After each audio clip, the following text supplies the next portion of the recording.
안녕하십니까? 오늘 어떤 외신을 좀 읽어볼까요? 네, 지난주 영자 시사 매거진인데요. The Diplomat이라는 그 매체의 권위지죠? 예. 네, 그렇습니다. 브뤼셀 자유대학의 한국 석좌죠.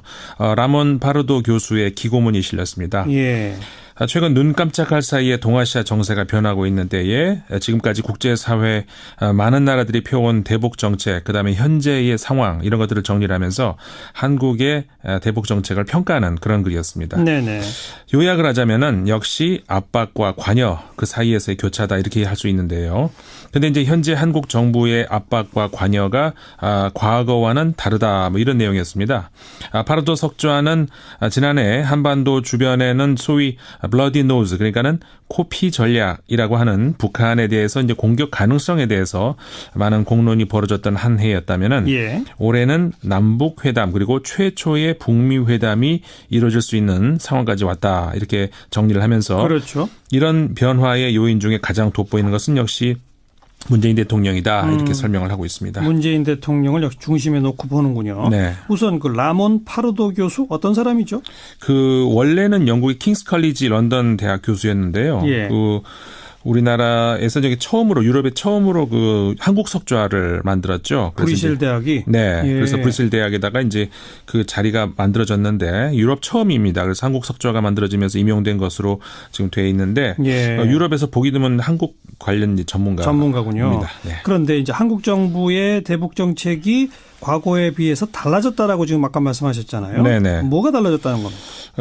일단 관여와 협력에 레이저 같은 초점을 맞췄다 이렇게 표현이 되어 있는데요.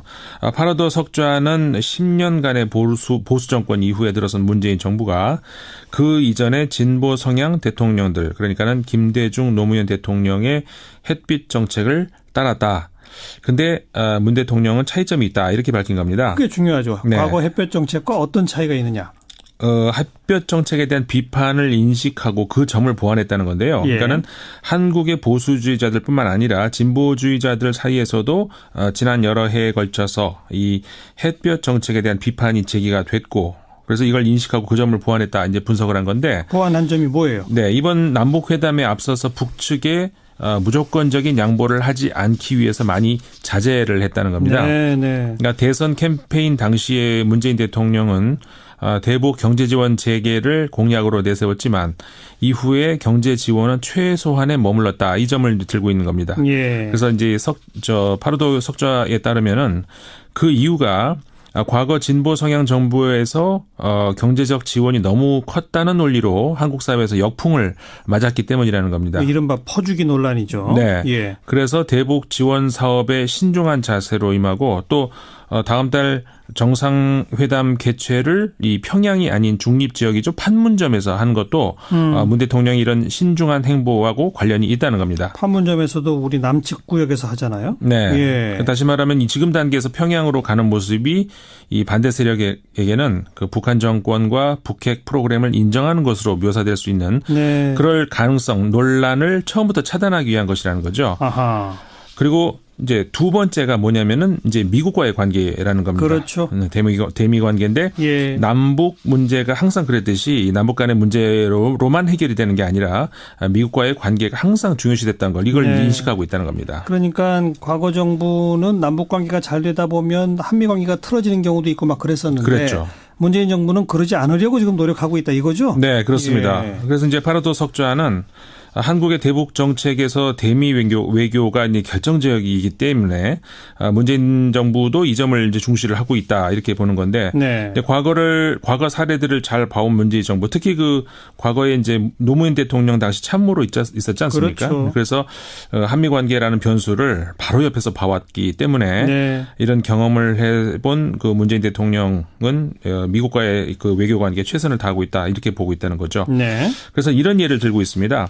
북한이 한국 그리고 미국과의 정상회담을 갖겠다 이렇게 한 것을 두고 도널드 트럼프 미국 대통령 그다음에 그의 그 트럼프 대통령의 최대한의 압박 정책 이게 주요했다 이렇게 문재인 대통령이 평가를 하지 않았습니까? 트럼프 대통령을 추켜 세웠죠. 그렇죠. 예. 이거를 이제 그 파르도 석좌가 들고 있는 겁니다. 예. 이제 미국과의 관계를 중시한다는 거죠. 그러면서 이 한국 정부가 대북 대응에 있어서 제재는 여전히 쓸 수 있는 도구의 일부로 남을 것이다. 이걸 거듭 밝히고 있는 것. 이것도 북한을 위한 메시지일 수 있지만 예. 미국을 향한 메시지일 거라는 겁니다. 그러니까 북한에 대해서는 제재와 압박 계속한다라는 건 미국 들으라고 하는 얘기다. 그렇죠. 아.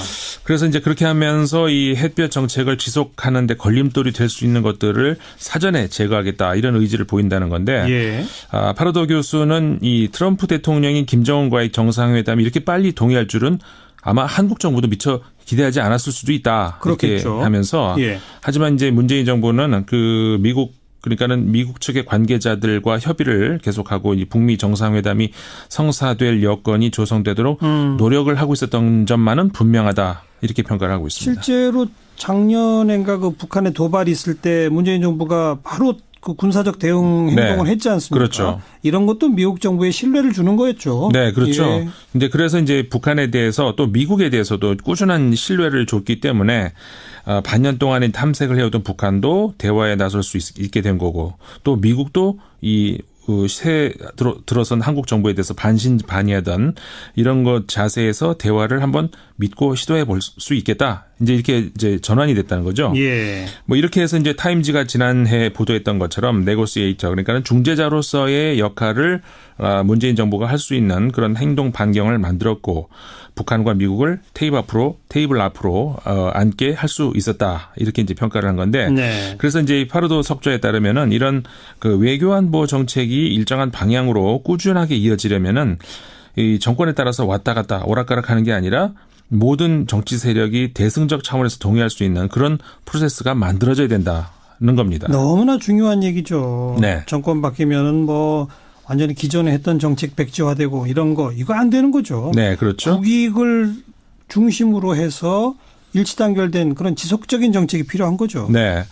그래서 이 대북 정책에 있어서는 먼저 이 국민적인 합의가 이루어져야 하는 것이 이제 당연하고 그 바탕 위에서 이제 정치권도 한반도의 평화 문제만큼은 좀 일관성을 가져야 된다는 것이죠. 그래서 이 파르도 석좌는 지금 현재의 한국 정부의 대북 정책은 옳은 길로 가고 있다 이렇게 판단하는 것 같습니다. 예. 그래서 이렇게 얘기를 하고 있는데 뭐라고 하냐면은 앞선 두 보수 정부는 북한의 도발을 막지 못했다. 그리고 핵무기 개발도 막지 못했고, 근데 그러면서 또 이 남북 접촉은 단절시켜 버렸던 그런 오류를 범했기 때문에 그래서 이제 한국 정부의 지금 현재의 대북 그 관여 정책이 국민들로부터 지지를 받고 있다. 이렇게 진단을 하면서 네. 국제 사회에서도 이제 많이 지금 지지를 보내주고 있기 때문에 현 정부는 이런 국민적인 그리고 국제적인 이런 지지 이런 걸 바탕으로 해서 특정 정파의 대북 정책이 아니고 한국의 대북 정책을 만들어야 될 것이다 이렇게 주장을 한 겁니다. 그렇게 특정 정파 대북 정책이 아닌 한국의 대북 정책을 만들 방법까지 제시합니까? 뭐 몇 가지 예는 들고 있습니다. 예. 그러니까 요컨대 이제 햇볕 정책이 북한을 포용한다는 점에서 설득력은 있지만은 반대로 남한의 보수 세력이 등을 돌리고 있고 맞아요. 그렇다고 또 북한에 대해서 강경 압박 제재를 하면은 북한과의 대화는 더 멀어지기 때문에 북한뿐만 아니라 남한의 보수 세력까지 포용할 수 있는 햇볕 정책이 나와야 된다. 이렇게 주장을 하는 겁니다. 예. 그래서 이제 이미 현 정부에서도 그런 가능성이 있다. 이렇게 이 파르도 석좌가 보고 있는데 네. 예를 들자면은 이번에 그 대북 특사단의 경우에 정의용 청와대 국가안보실장 그다음에 서훈 국정원장을 투톱을 하는 팀 구성. 그랬죠. 이게 그 안보 차원에서 보자면은 비교적 보수적으로 간주된다라고 할 수 있다는 겁니다. 예. 그래서 이런 걸 봤을 때 이번 이 정부의 대북 정책은 관여 그러니까는 적극적 대화에 중심은 두고 있지만 관여가 유일한 옵션은 아니다. 문재인 정부는 이런 생각을 하고 있다는 것 같다는 겁니다. 이렇게만 쭉 가면 보수 진보 다 동의할 수 있는 대북 정책이 나올 수 있다? 네, 그렇게 보는 거죠. 그래서 이제 이제는 좀 차분하게 남쪽의 이 반대 세력까지 설득을 하는 그런 노력을 해야 될 거다. 이 현 정부가 네. 이제 이렇게 주장을 하는 건데 이제 파르도 석좌는 문재인 대통령은 지금 한반도 셈법을 새롭게 짜려고 하고 있다. 이렇게 보면서 대북 관여를 추구하지만은 이것은 남북 관계의 새 틀 그러니까는 문재인 정부 이후까지 이어질 수 있는 틀을 마련하려는 것이다. 이렇게 분석을 하고 있는데요. 네. 그래서 이제 그 맥락에서 조금 전에 말씀드렸던 그 보수를 어우르는 햇볕 정책 이게 만들어져야 된다는 것이 이제 이해될 수 있을 것 같습니다. 그래서 이렇게 새 틀을 짜는 작업은 시간이 많이 걸리지 않겠습니까? 당연하죠. 그렇기 때문에 그래서 문재인 대통령이 임기 초반에 김정은 정권과 정상회담을 하려고 하는 것이다. 이렇게 이제 해석을 한 겁니다. 그렇죠. 정상회담이 마무리가 아니라 이제 시작인 거니까. 네. 예. 그래서 이제 문재인 정부가 이제 4월 남북 정상회담 때 이루어진 합의를 이행할 시간을 남은 4년을 이제 갖게 되지 않겠습니까? 그렇죠. 그래서 그 4년 동안의 대북 정책을 통해서 일정한 성과가 나온다면은 차기 대통령이 이거를 쉽게 네. 이런 합의를 어기지는 못하게 될 것이다. 이렇게 주장을 하는 거죠. 노무현 정부 때 그 두 번째 남북 정상회담 했습니다만 네. 그게 퇴임 얼마 안 남겨놓고 했기 때문에 결국은 아무것도 안 됐잖아요. 그렇죠. 그런 일이 반복되지 않기 위해서 지금 정상회담을 일찍 하는 거다 이런 거죠. 네, 그렇죠. 예. 그래서 이제 그 차기 대통령이 선출될 때까지 이루어진 그 문재인 정부의 4년간의 협력 이거는 이제 그렇게 잘 되면은 번복되지 않을 것이다, 힘들 것이다 이렇게 보는 것이죠. 예. 이와 함께 이제 문재인 대통령이 지금 그렇게 하고 있듯이 앞으로의 한반도 문제는 우리 운명인 만큼 우리가 주도권을 쥐고 개척을 해야 되고 그게 앞으로 들어설 차기 정부에서도 이어져야 된다. 이런 신념을 가지고 문재인 정부가 일하는 것 같다. 이렇게 이제 보고 있다는 겁니다. 네. 이렇게 얘기합니다. 그대로 제가 옮겨드리면은 문재인 대통령은 한반도 문제에 있어서는 앞으로는 한국이 확실히 운전석에 앉도록 하는 유산을 마련하는 데 열중하는 모습이다. 이렇게 이제 평가를 하면서 예. 한국의 보수주의자들은 때때로 남북 관계를 희생시켜서 미국과의 동맹을 관리하는 데 더 관심을 갖고 있는 것 같다. 그렇죠. 이렇게 얘기를 하면서 이렇게 될 경우에 이제 좀 중요한 얘기를 하고 있는 것 같은데 예. 코리아 패싱이라고 하는 것도 바이패싱 오브 사우스 코리아 이렇게 얘기를 하는데 예. 이 코리아 패싱도 바로 그래서 나오는 것이다. 이렇게 지적을 하고 있습니다. 그러니까 남북 관계 해치면서까지 미국과의 동맹에 매달릴 때 바로 그때 코리아 패싱이 생긴다? 네, 그렇죠. 그것 좀 설명해 주세요. 그래서 이제 그 한반도 안정을 되찾고 평화를 앞당기고 대북 관계 또 한미 관계 이런 것들 모두를 정상화하기 위해서는 이제 우리가 이제 운전석에 앉아서 한반도 문제를 풀어야 한다는 거죠. 예. 그래서 이제 파르도 석좌는 문재인 대통령의 경우에 이 남북 정상회담을 서울도 아니고 평양도 아닌 그 중립 지역 그러니까 판문점에서 갖기로 한 것. 예. 이것도 앞으로 정기적으로 정상회담이 정기적으로 열릴 가능성을 열기 위해서 그렇게 했다는 거고. 그렇습니다. 뭐 정례화 얘기가 벌써 나오잖아요. 네. 예. 또 앞으로 발생할 수 있는 이제 앞으로 뭐 그 여러 가지 변수가 있지 않겠습니까? 근데 그런 긴장 관계 이걸 신속하게 완화하기 위해서 지금까지 없었던 그 남북 정상 간의 핫라인을 최초로 이제 개설했다. 이런 설명도 하고 있는데 그렇죠. 또 그 현 단계에서 한국 정부가 하고 있는 일은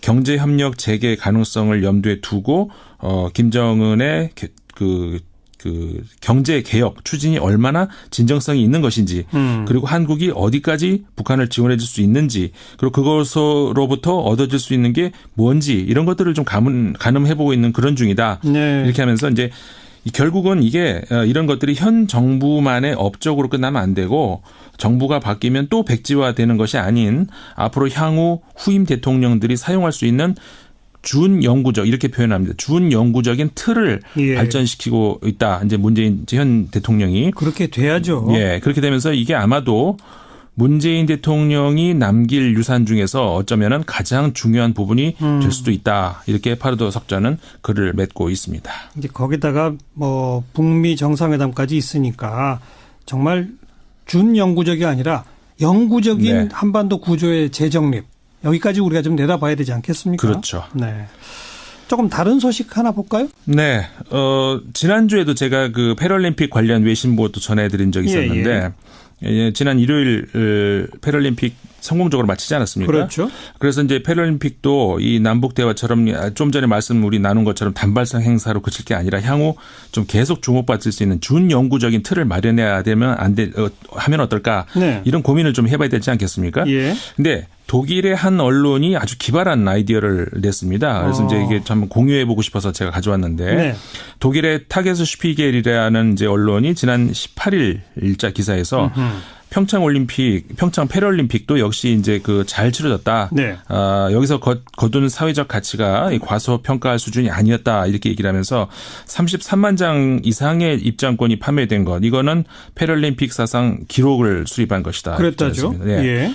이제 뭐 우리 대통령도 특별히 생방송 분량을 좀 늘려달라고 방송국에도 요청하지 않았습니까? 그랬죠. 공무원들도 업무 시간에도 관람하도록 하고 이런 거 있었는데 예. 이 신문은 이 패럴림픽 조직위가 입장권의 가격을 낮춘 것, 그다음에 학교에서 단체로 관람하도록 한 것 이런 것들을 굉장히 높이 평가하더라고요. 예. 그러면서 이제 대성공했다 이렇게 평가를 하면서 앞으로도 더 많은 인정을 받기 위해서 이게 이번으로 끝날 게 아니라 예. 이 패럴림픽을 올림픽 이후에 열지 말고 올림픽하고 동시에 개최하는 것. 이거 고려해 볼 수 있다. 올림픽과 패럴림픽을 동시에. 네, 올림픽 지금 끝나고 하지 않습니까? 예. 그러지 말고 같이 하자는 거죠. 아하. 그래서 같은 경기장에서 같은 관중 앞에서 장애인과 비장애인이 같이 스포츠 축제를 동시에 개최하면 어떻겠느냐. 이거 좋은 아이디어인데요. 그러니까 이거 저는 이 기사를 보면서 개인적으로 아주 찡하는 전율이 오더라고요. 네. 이렇게 했을 때 정말 올림픽의 정신, 그다음에 인류의 가치가 더 빛나지 않겠습니까? 그렇죠. 네. 같은 경기장에서 아이스하키 하고 그다음 또 장애인 아이스하키 또 하고. 네. 그럴 수 있는 거죠. 그렇죠. 예를 들어서 같은 경기장에서 이제 컬링 같은 경우에도 동시에 여러 개가 열릴 수 있으니까 같이 하자는 거죠. 한번 생각해 봅시다. 네. 국제올림픽위원회에 제안합니다. 이렇게. 네. 네, 수고하셨습니다. 네, 감사합니다. 밖에서 본 한국이었습니다. 국제문제평론가 인문결연구소의 임상훈 소장이었습니다. 그랬죠. 이게 그 안보 차원에서 보자면은 비교적 보수적으로 간주된다라고 할 수 있다는 겁니다. 예. 그래서 이런 걸 봤을 때 이번 이 정부의 대북 정책은 관여, 그러니까는 적극적 대화에 중심은 두고 있지만 관여가 유일한 옵션은 아니다. 문재인 정부는 이런 생각을 하고 있다는 것 같다는 겁니다. 이렇게만 쭉 가면 보수 진보 다 동의할 수 있는 대북 정책이 나올 수 있다? 그거예요? 네, 그렇게 보는 거죠. 그래서 이제는 좀 차분하게 남쪽의 이 반대 세력까지 설득을 하는 그런 노력을 해야 될 거다. 이 현 정부가 네. 이제 이렇게 주장을 하는 건데 이제 파르도 석좌는 문재인 대통령은 지금 한반도 셈법을 새롭게 짜려고 하고 있다. 이렇게 보면서 대북 관여를 추구하지만은 이것은 남북 관계의 새 틀, 그러니까는 문재인 정부 이후까지 이어질 수 있는 틀을 마련하려는 것이다. 이렇게 분석을 하고 있는데요. 네. 그래서 이제 그 맥락에서 조금 전에 말씀드렸던 그 보수를 어우르는 햇볕 정책 이게 만들어져야 된다는 것이 이제 이해될 수 있을 것 같습니다.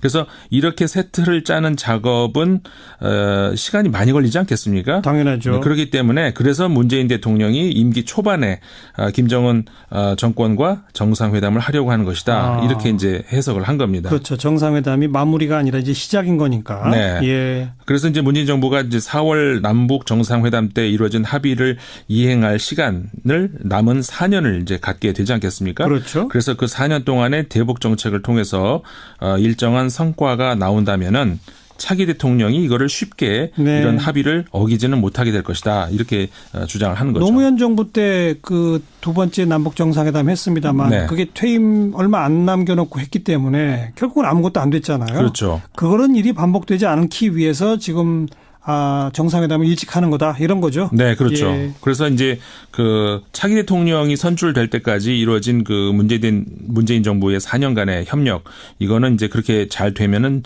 번복되지 않을 것이다, 힘들 것이다 이렇게 보는 것이죠. 예. 이와 함께 이제 문재인 대통령이 지금 그렇게 하고 있듯이 앞으로의 한반도 문제는 우리 운명인 만큼 우리가 주도권을 쥐고 개척을 해야 되고 그게 앞으로 들어설 차기 정부에서도 이어져야 된다. 이런 신념을 가지고 문재인 정부가 일하는 것 같다. 이렇게 이제 보고 있다는 겁니다. 네. 이렇게 얘기합니다. 그대로 제가 옮겨드리면은 문재인 대통령은 한반도 문제에 있어서는 앞으로는 한국이 확실히 운전석에 앉도록 하는 유산을 마련하는 데 열중하는 모습이다. 이렇게 이제 평가를 하면서 예. 한국의 보수주의자들은 때때로 남북 관계를 희생시켜서 미국과의 동맹을 관리하는 데 더 관심을 갖고 있는 것 같다. 그렇죠. 이렇게 얘기를 하면서 이렇게 될 경우에 이제 좀 중요한 얘기를 하고 있는 것 같은데 북한에 대해서 또 미국에 대해서도 꾸준한 신뢰를 줬기 때문에 반년 동안에 탐색을 해오던 북한도 대화에 나설 수 있게 된 거고 또 미국도 이 들어선 한국 정부에 대해서 반신반의하던 이런 것 자세에서 대화를 한번 믿고 시도해 볼 수 있겠다. 이제 이렇게 이제 전환이 됐다는 거죠. 예. 뭐 이렇게 해서 이제 타임지가 지난해 보도했던 것처럼 네고시에이터 그러니까는 중재자로서의 역할을 문재인 정부가 할 수 있는 그런 행동 반경을 만들었고 북한과 미국을 테이블 앞으로 앉게 할 수 있었다. 이렇게 이제 평가를 한 건데 네. 그래서 이제 파르도 석좌에 따르면은 이런 그 외교안보 정책이 일정한 방향으로 꾸준하게 이어지려면은 이 정권에 따라서 왔다 갔다 오락가락하는 게 아니라 모든 정치 세력이 대승적 차원에서 동의할 수 있는 그런 프로세스가 만들어져야 된다는 겁니다. 너무나 중요한 얘기죠. 네. 정권 바뀌면은 뭐 완전히 기존에 했던 정책 백지화되고 이런 거 이거 안 되는 거죠. 네, 그렇죠. 국익을 중심으로 해서 일치단결된 그런 지속적인 정책이 필요한 거죠. 네. 그래서 이 대북 정책에 있어서는 먼저 이 국민적인 합의가 이루어져야 하는 것이 이제 당연하고 그 바탕 위에서 이제 정치권도 한반도의 평화 문제만큼은 좀 일관성을 가져야 된다는 것이죠. 그래서 이 파르도 석좌는 지금 현재의 한국 정부의 대북 정책은 옳은 길로 가고 있다 이렇게 판단하는 것 같습니다. 예. 그래서 이렇게 얘기를 하고 있는데 뭐라고 하냐면은 앞선 두 보수 정부는 북한의 도발을 막지 못했다. 그리고 핵무기 개발도 막지 못했고, 근데 그러면서 또 이 남북 접촉은 단절시켜 버렸던 그런 오류를 범했기 때문에 그래서 이제 한국 정부의 지금 현재의 대북 그 관여 정책이 국민들로부터 지지를 받고 있다. 이렇게 진단을 하면서 네. 국제 사회에서도 이제 많이 지금 지지를 보내주고 있기 때문에 현 정부는 이런 국민적인 그리고 국제적인 이런 지지 이런 걸 바탕으로 해서 특정 정파의 대북 정책이 아니고 한국의 대북 정책을 만들어야 될 것이다 이렇게 주장을 한 겁니다. 그렇게 특정 정파 대북 정책이 아닌 한국의 대북 정책을 만들 방법까지 제시합니까? 뭐 몇 가지 예는 들고 있습니다. 예. 그러니까 요컨대 이제 햇볕 정책이 북한을 포용한다는 점에서 설득력은 있지만은 반대로 남한의 보수 세력이 등을 돌리고 있고 맞아요. 그렇다고 또 북한에 대해서 강경 압박 제재를 하면은 북한과의 대화는 더 멀어지기 때문에 북한뿐만 아니라 남한의 보수 세력까지 포용할 수 있는 햇볕 정책이 나와야 된다.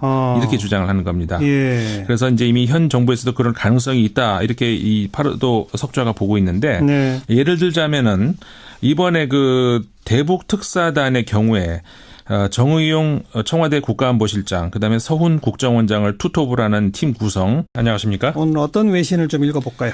네, 지난주 영자 시사 매거진인데요. The Diplomat 이라는 그 매체의 권위지죠. 예. 네, 그렇습니다. 브뤼셀 자유대학의 한국 석좌죠. 라몬 파르도 교수의 기고문이 실렸습니다. 예. 최근 눈 깜짝할 사이에 동아시아 정세가 변하고 있는 때에 지금까지 국제사회 많은 나라들이 펴온 대북 정책, 그다음에 현재의 상황 이런 것들을 정리를 하면서 한국의 대북 정책을 평가하는 그런 글이었습니다. 네네. 요약을 하자면은 역시 압박과 관여 그 사이에서의 교차다 이렇게 할 수 있는데요. 근데 이제 현재 한국 정부의 압박과 관여가 과거와는 다르다 뭐 이런 내용이었습니다. 파르도 석좌는 지난해 한반도 주변에는 소위 블러디 노즈 그러니까는 코피 전략이라고 하는 북한에 대해서 이제 공격 가능성에 대해서 많은 공론이 벌어졌던 한 해였다면은 예. 올해는 남북 회담 그리고 최초의 북미 회담이 이루어질 수 있는 상황까지 왔다 이렇게 정리를 하면서 그렇죠. 이런 변화의 요인 중에 가장 돋보이는 것은 역시 문재인 대통령이다 이렇게 설명을 하고 있습니다. 문재인 대통령을 역시 중심에 놓고 보는군요. 네. 우선 그 라몬 파르도 교수 어떤 사람이죠? 그 원래는 영국의 킹스 컬리지 런던 대학 교수였는데요. 예. 그 우리나라에서 저기 유럽에 처음으로 그 한국 석좌를 만들었죠. 브뤼셀 대학이. 네. 예. 그래서 브뤼셀 대학에다가 이제 그 자리가 만들어졌는데 유럽 처음입니다. 그래서 한국 석좌가 만들어지면서 임용된 것으로 지금 돼 있는데 예. 유럽에서 보기 드문 한국 관련 전문가군요. 전문가군요. 네. 그런데 이제 한국 정부의 대북 정책이 과거에 비해서 달라졌다라고 지금 아까 말씀하셨잖아요. 네네. 뭐가 달라졌다는 겁니까? 일단 관여와 협력에 레이저 같은 초점을 맞췄다 이렇게 표현이 되어 있는데요. 파라도 석좌는 10년간의 보수 정권 이후에 들어선 문재인 정부가 그 이전에 진보 성향 대통령들 그러니까는 김대중 노무현 대통령의 햇빛 정책을 따랐다. 근데 문 대통령은 차이점이 있다 이렇게 밝힌 겁니다. 그게 중요하죠. 네. 과거 햇볕 정책과 어떤 차이가 있느냐. 햇볕 정책에 대한 비판을 인식하고 그 점을 보완했다는 건데요. 예. 그러니까는 한국의 보수주의자들뿐만 아니라 진보주의자들 사이에서도 지난 여러 해에 걸쳐서 이 햇볕 정책에 대한 비판이 제기가 됐고 그래서 이걸 인식하고 그 점을 보완했다 이제 분석을 한 건데 보완한 점이 뭐예요? 네, 이번 남북 회담에 앞서서 북측에 무조건적인 양보를 하지 않기 위해서 많이 자제를 했다는 겁니다. 네, 네. 그러니까 대선 캠페인 당시에 문재인 대통령은 대북 경제 지원 재개를 공약으로 내세웠지만 이후에 경제 지원은 최소한에 머물렀다. 이 점을 들고 있는 겁니다. 예. 그래서 이제 파라도 석좌에 따르면은 그 이유가 과거 진보 성향 정부에서 경제적 지원이 너무 컸다는 논리로 한국 사회에서 역풍을 맞았기 때문이라는 겁니다. 이른바 퍼주기 논란이죠. 네. 예. 그래서 대북 지원 사업에 신중한 자세로 임하고 또 다음 달 정상회담 개최를 이 평양이 아닌 중립지역이죠. 판문점에서 한 것도 문 대통령이 이런 신중한 행보하고 관련이 있다는 겁니다. 판문점에서도 우리 남측 구역에서 하잖아요. 네. 예. 다시 말하면 이 지금 단계에서 평양으로 가는 모습이 이 반대 세력에게는 그 북한 정권과 북핵 프로그램을 인정하는 것으로 묘사될 수 있는 네. 그럴 가능성, 논란을 처음부터 차단하기 위한 것이라는 거죠. 아하. 그리고 이제 두 번째가 뭐냐면은 이제 미국과의 관계라는 겁니다. 그렇죠. 대미 관계인데 예. 남북 문제가 항상 그랬듯이 남북 간의 문제로만 해결이 되는 게 아니라 미국과의 관계가 항상 중요시됐다는 걸 이걸 네. 인식하고 있다는 겁니다. 그러니까 과거 정부는 남북 관계가 잘 되다 보면 한미 관계가 틀어지는 경우도 있고 막 그랬었는데 그랬죠. 문재인 정부는 그러지 않으려고 지금 노력하고 있다 이거죠? 네, 그렇습니다. 예. 그래서 이제 파라도 석좌는 한국의 대북 정책에서 대미 외교가 이제 결정적이기 때문에 문재인 정부도 이 점을 이제 중시를 하고 있다 이렇게 보는 건데 네. 과거 사례들을 잘 봐온 문재인 정부 특히 그 과거에 이제 노무현 대통령 당시 참모로 있었지 않습니까? 그렇죠. 그래서 한미 관계라는 변수를 바로 옆에서 봐왔기 때문에 네. 이런 경험을 해본 그 문재인 대통령은 미국과의 그 외교 관계에 최선을 다하고 있다 이렇게 보고 있다는 거죠. 네. 그래서 이런 예를 들고 있습니다. 북한이 한국 그리고 미국과의 정상회담을 갖겠다 이렇게 한 것을 두고 도널드 트럼프 미국 대통령 그다음에 그의 그 트럼프 대통령의 최대한의 압박 정책 이게 주요했다 이렇게 문재인 대통령이 평가를 하지 않았습니까? 트럼프 대통령을 추켜 세웠죠. 그렇죠. 예. 이거를 이제 그 파라도 석좌가 들고 있는 겁니다. 예. 이제 미국과의 관계를 중시한다는 거죠. 그러면서 이 한국 정부가 대북 대응에 있어서 제재는 여전히 쓸 수 있는 도구의 일부로 남을 것이다. 이걸 거듭 밝히고 있는 것. 이것도 북한을 위한 메시지일 수 있지만 예. 미국을 향한 메시지일 거라는 겁니다. 그러니까 북한에 대해서는 제재와 압박 계속한다라는 건 미국 들으라고 하는 얘기다. 그렇죠. 그래서 이제 그렇게 하면서 이 햇볕 정책을 지속하는 데 걸림돌이 될 수 있는 것들을 사전에 제거하겠다 이런 의지를 보인다는 건데 예. 파라도 교수는 이 트럼프 대통령이 김정은과의 정상회담이 이렇게 빨리 동의할 줄은 아마 한국 정부도 미처 기대하지 않았을 수도 있다. 그렇겠죠. 이렇게 하면서 예. 하지만 이제 문재인 정부는 그 그러니까는 미국 측의 관계자들과 협의를 계속하고 이 북미 정상회담이 성사될 여건이 조성되도록 노력을 하고 있었던 점만은 분명하다 이렇게 평가를 하고 있습니다. 실제로 작년엔가 그 북한에 도발이 있을 때 문재인 정부가 바로 그 군사적 대응 행동을 네. 했지 않습니까? 그렇죠. 이런 것도 미국 정부에 신뢰를 주는 거였죠. 네, 그렇죠. 예. 근데 그래서 이제 코리아 패싱이라고 하는 것도 바이패싱 오브 사우스 코리아 이렇게 얘기를 하는데 예, 예. 이 코리아 패싱도 바로 그래서 나오는 것이다 이렇게 지적을 하고 있습니다. 그러니까 남북 관계 해치면서까지 미국과의 동맹에 매달릴 때 바로 그때 코리아 패싱이 생긴다? 네, 그렇죠. 그것 좀 설명해 주세요. 그래서 이제 그 한반도 안정을 되찾고 평화를 앞당기고 대북 관계 또 한미 관계 이런 것들 모두를 정상화하기 위해서는 이제 우리가 이제 운전석에 앉아서 한반도 문제를 풀어야 한다는 거죠. 예. 그래서 이제 파라도 석좌는 문재인 대통령의 경우에 이 남북 정상회담을 서울도 아니고 평양도 아닌 그 중립 지역 그러니까 판문점에서 갖기로 한 것. 예. 이것도 앞으로 정기적으로 정상회담이 정기적으로 열릴 가능성을 열기 위해서 그렇게 했다는 거고. 그렇습니다. 그렇게 뭐 정례화 얘기가 벌써 나오잖아요. 네. 예. 또 앞으로 발생할 수 있는 이제 앞으로 뭐 그 여러 가지 변수가 있지 않겠습니까? 근데 그런 긴장 관계 이걸 신속하게 완화하기 위해서 지금까지 없었던 그 남북 정상 간의 핫라인을 최초로 이제 개설했다 이런 설명도 하고 있는데 그렇죠. 또 그 현 단계에서 한국 정부가 하고 있는 일은 경제 협력 재개 가능성을 염두에 두고 김정은의 그 경제 개혁 추진이 얼마나 진정성이 있는 것인지 그리고 한국이 어디까지 북한을 지원해 줄 수 있는지 그리고 그것으로부터 얻어질 수 있는 게 뭔지 이런 것들을 좀 가늠해 보고 있는 그런 중이다. 네. 이렇게 하면서 이제 결국은 이게 이런 것들이 현 정부만의 업적으로 끝나면 안 되고 정부가 바뀌면 또 백지화되는 것이 아닌 앞으로 향후 후임 대통령들이 사용할 수 있는 준영구적 이렇게 표현합니다. 준영구적인 틀을 예. 발전시키고 있다. 이제 문재인 현 대통령이 그렇게 돼야죠. 예 그렇게 되면서 이게 아마도 문재인 대통령이 남길 유산 중에서 어쩌면은 가장 중요한 부분이 될 수도 있다. 이렇게 파르도 석전은 글을 맺고 있습니다. 이제 거기다가 뭐 북미 정상회담까지 있으니까 정말 준영구적이 아니라 영구적인 네. 한반도 구조의 재정립. 여기까지 우리가 좀 내다봐야 되지 않겠습니까? 그렇죠. 네. 조금 다른 소식 하나 볼까요? 네.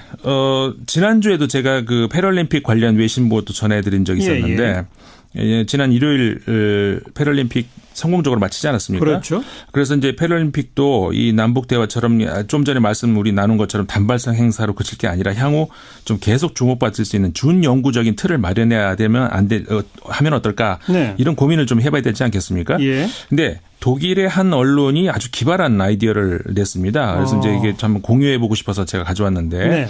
독일의 타게스 슈피겔이라는 이제 언론이 지난 18일 일자 기사에서 평창 패럴림픽도 역시 이제 그 잘 치러졌다. 네. 여기서 거둔 사회적 가치